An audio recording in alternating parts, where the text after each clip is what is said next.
Thanks for joining me. Today we're going to restore this old bonding that you can see here. Let me just circle that for you so you can see better. First step I like to do when I'm bonding on a front tooth is to use a rubber dam. And first thing I'm going to do, just with my high speed, I'm going to remove just the composite. So back to the round burr in the high speed handpiece just to remove that last little bit of composite resin. Now I switched over to a round burr in a slow speed handpiece, again to see if I can remove a little bit more of that staining, a little bit more of what's left of the composite. Checking shades, and I think we're going to go with A2. Start placing the composite resin. And again, my favorite is Surpass. First application is Surpass 1. I put that on there for about 10 seconds. Then after that, we can start putting 3 layers of Surpass 2. I find it's using Surpass so much simpler than the old way of etching with phosphoric acid for 30 seconds, rinsing it off, drying the tooth, not too dry, not too wet.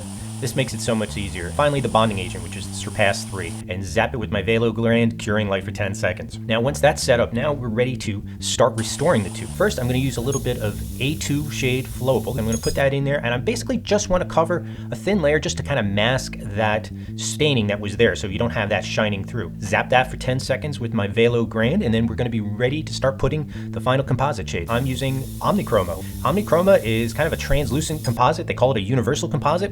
You put it on the tooth, and at first it always looks a little bit lighter than the tooth, but once you cure it, it blends in with the rest of the tooth. It's kind of magical how it disappears. And I'm using my cord packing tool, nice and long. Zap that with for 10 seconds with the Velo gland, and we just keep building it up. Now, I love using that cord packing tool to place the composite, just because look at the length of that blade. I can actually put the instrument against the enamel on the top edge of the tooth, closer to the incisal edge, and against the bottom edge of the tooth, and it'll give me the proper contour. I also use some seam free. I can smooth the composite down very well without it sticking to the instrument and getting pulled and dragged.